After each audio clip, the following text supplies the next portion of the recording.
The National Aerospace Laboratories unveiled Jal Dost Airbot. The Minister of Women and Child Development informed Rajya Sabha about Masi portal. The creation of a new category of Ayush visa for foreign nationals. PM Street Vendors Atmanirbhar Nidhi scheme. The Gender Inclusion Fund mentioned in the National Education Policy 2020. The Digital Health Incentive Schemes. The Spike Non-Line of Sight Anti-Tank Guided Missiles. Study in India initiative with a vision to promote Indian education to foreign students.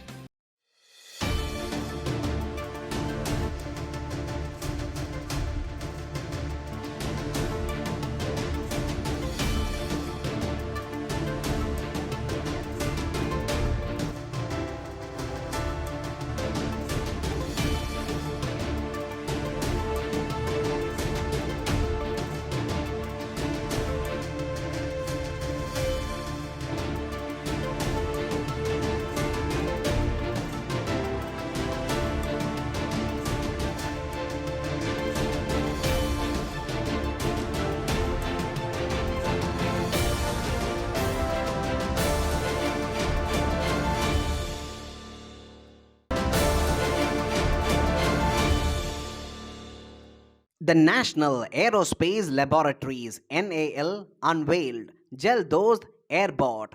It is an airboat that operates on water. It is designed to remove excess aquatic weed and floating waste from water bodies. It has a closed airtight pontoon type hull to make it inherently unsinkable. According to NAL, it has a hybrid propulsion system comprising air propulsion and paddle wheel propulsion.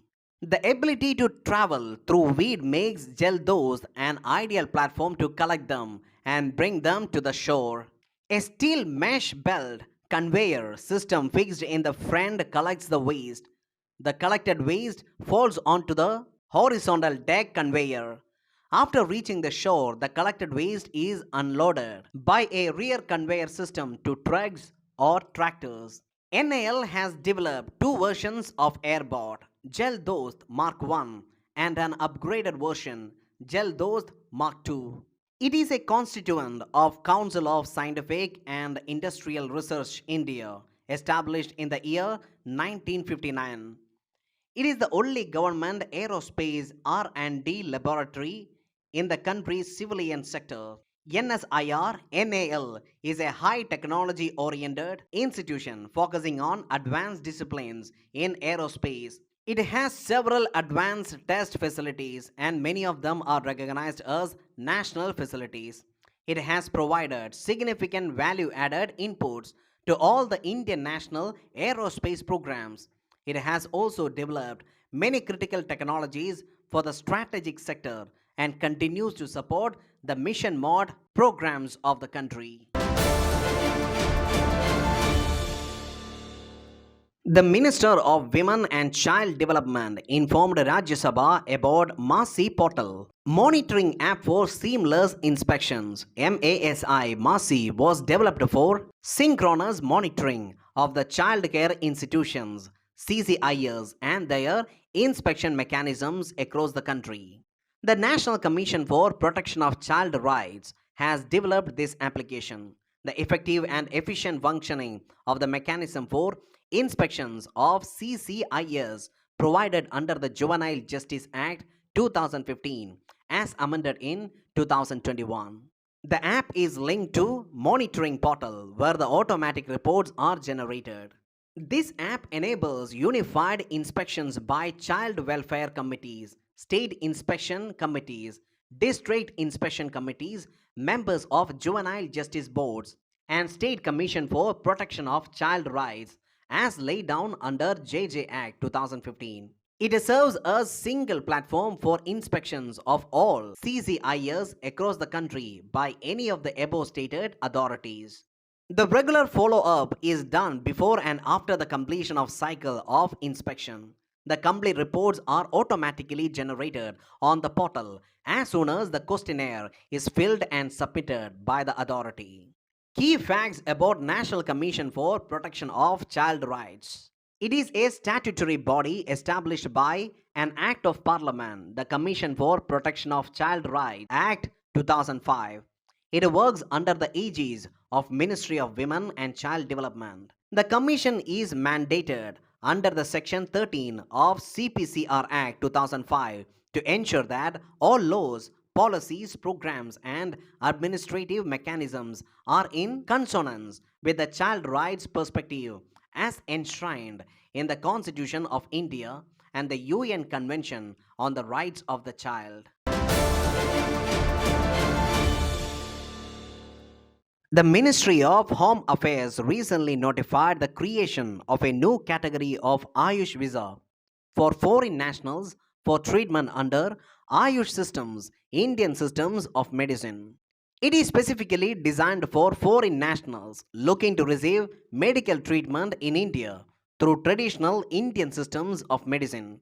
This visa aims to cater to those interested in Ayurveda, yoga, and other traditional forms of therapeutic care and wellness. A new chapter, Chapter 11A, Ayush Visa, has been incorporated after Chapter 11, Medical Visa of Visa Manual, which deals with treatment under Indian system of medicine, and accordingly necessary amendments have been made in various chapters of Visa Manual 2019. The introduction of Ayush Visa category is a part of country's roadmap for Heal in India initiative. Heal in India initiative, it seeks to provide integrated and holistic treatment to the world in India and enhance patient mobility for access to world-class, affordable and quality healthcare services.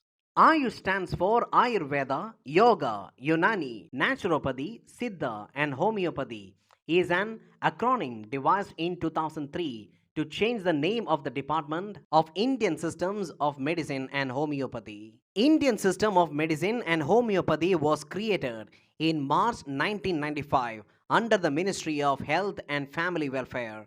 On November 9, 2014, the government elevated Ayush to a separate ministry. The word Ayush is derived from a Sanskrit phrase Ayushman Bhava, meaning long life. The Union Housing and Urban Affairs Ministry recently set a new target for its PM Savan Nidhi scheme for street vendors. It was launched by the Ministry of Housing and Urban Affairs on June 1, 2020 to provide affordable working capital loans to street vendors to resume their livelihoods that have been adversely affected due to COVID-19 lockdown. It is a microcredit facility that provides street vendors with a collateral free loan of rupees 10,000 with low rates of interest below 12% for a period of 1 year, aiding the vendors in getting back on their feet financially. The duration of the scheme initially was until March 2022. It has been extended till December 2024 with a focus on enhanced collateral free, affordable loan corpus, increased adoption of digital transactions, and holistic socio-economic development of the street vendors and their families. All vendors who have been vending from or before March 2020, and with a certificate of vending can avail the loan. As per the Street Vendors Act 2014, the town vending committees, which comprises the local authorities and vendors from an area, issue a certificate of vending after a survey has been conducted of all the vendors. Vendors can avail of a working capital loan of up to rupees 10,000, which is repayable in monthly installments in the tenor of 1 year. On timely or early repayment of the loan, an interest subsidy of 7% per annum will be credited to the bank accounts of beneficiaries through direct benefit transfer on a quarterly basis. There will be no penalty on early repayment of loan. The scheme provides digital transactions through cashback incentives up to an amount of rupees 100 per month. The vendors can avail the facility of escalation of the credit limit on timely or yearly repayment of the loan. The Minister of State for Education informed Lok Sabha about the Gender Inclusion Fund (GIF) mentioned in the National Education Policy (NEP) 2020. The fund will be utilized to ensure that all kids receive a high quality education. It will also be used to guarantee that amenities such as secure and sanitary vending machines are included on GIF's infrastructure checklist. The NEP focuses on equitable and inclusive education, which reverberates the idea that no child should be left behind in terms of educational opportunity because of their background and socio-cultural identities.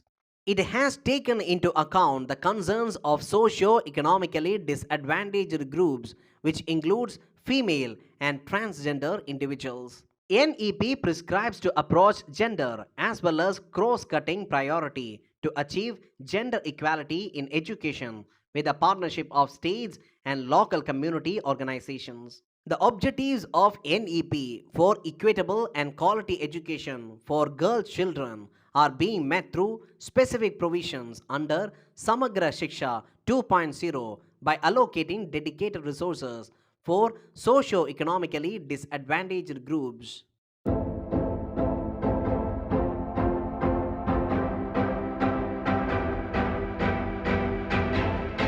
On 1st August 2008, the Board of International Atomic Energy Agency (IAEA) approved India's Special Monitoring Agreement.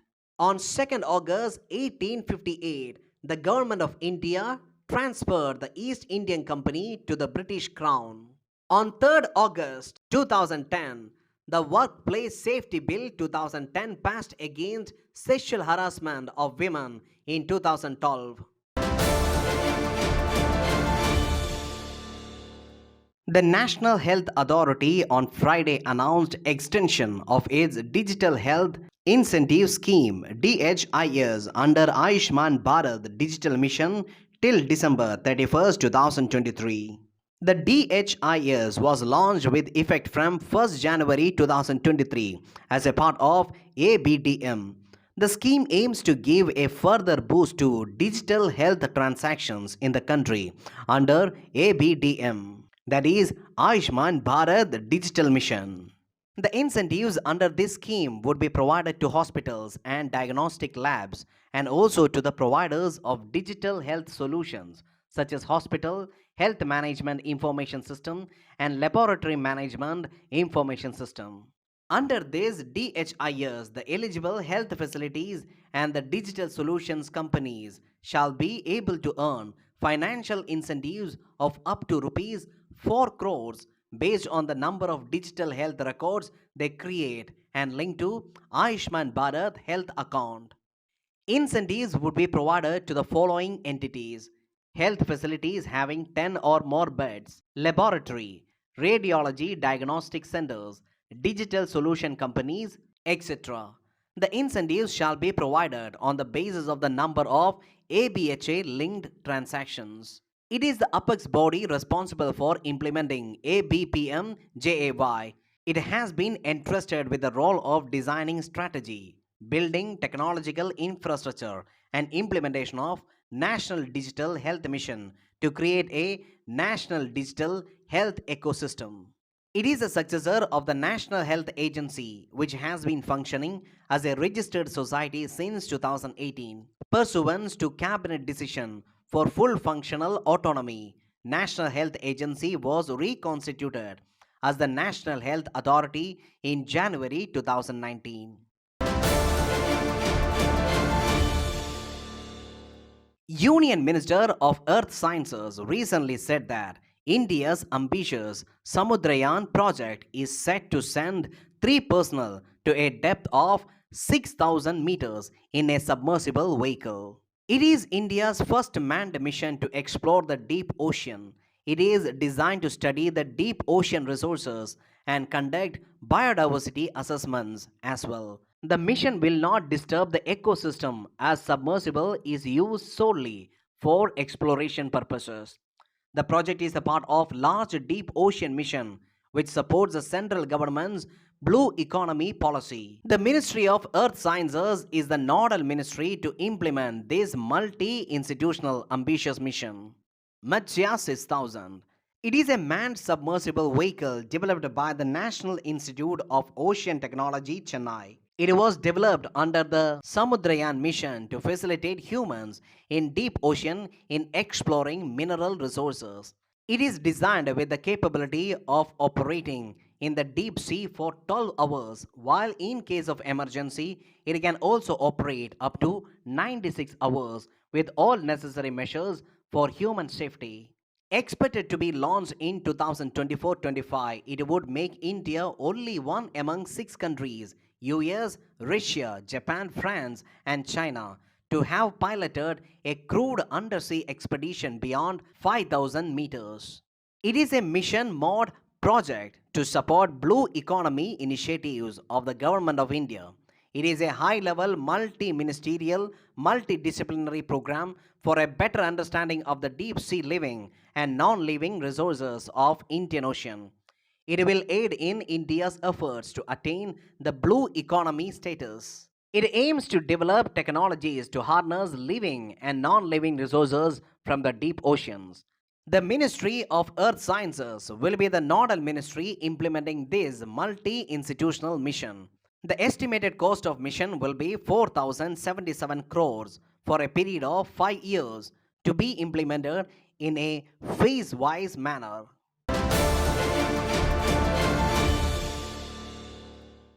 The Indian Air Force recently received Israel's Spike non-line of sight anti-tank guided missiles. It is fire and forget anti-tank and anti-personnel missile with a tandem charge high explosive warhead. It is developed by Rafael Advanced Defense System, a defense technology company based in Israel. It is available in man-portable, vehicle-launched and helicopter-launched variants. Spike missiles are being used by defense forces of Israel and another 38 countries including India, Netherlands, Germany, Italy, Peru, Spain, Belgium, Brazil, Canada, UK, Philippines and Singapore. It can hit targets from distance of up to 30 kilometers and it weighs 71 kilograms. It uses an electro-optical seeker that enables the launch operator to clearly see targets, unlike missiles reliant on radar or infrared guidance.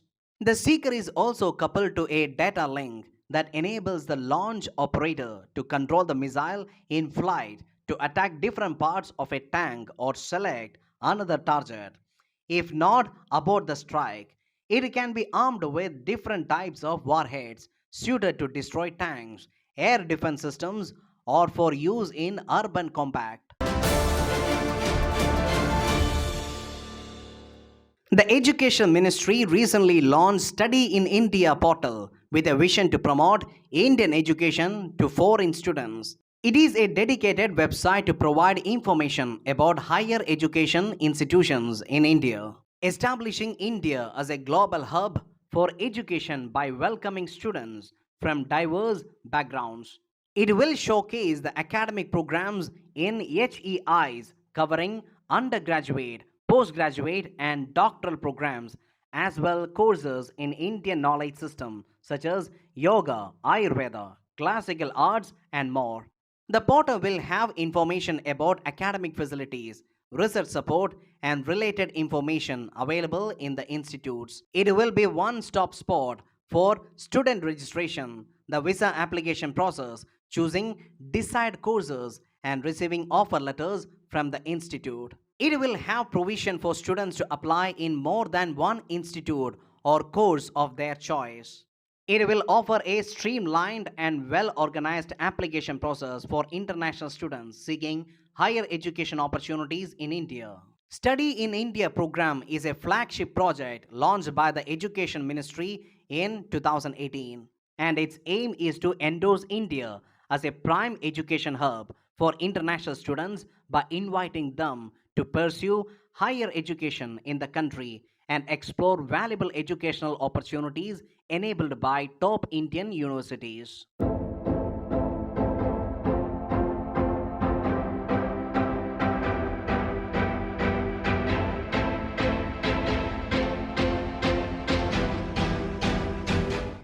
Muralidhar Devidas Amte, popularly known as Baba Amte, was an Indian social worker and social activist known particularly for his work for the rehabilitation and empowerment of people suffering from leprosy. He has received numerous awards and prizes, including Padma Vibhushan, the Dr. Ambedkar International Award, the Gandhi Peace Prize, and the Ramon Magsaysay Award, the Templeton Prize, and Jamnalal Bajaj Award.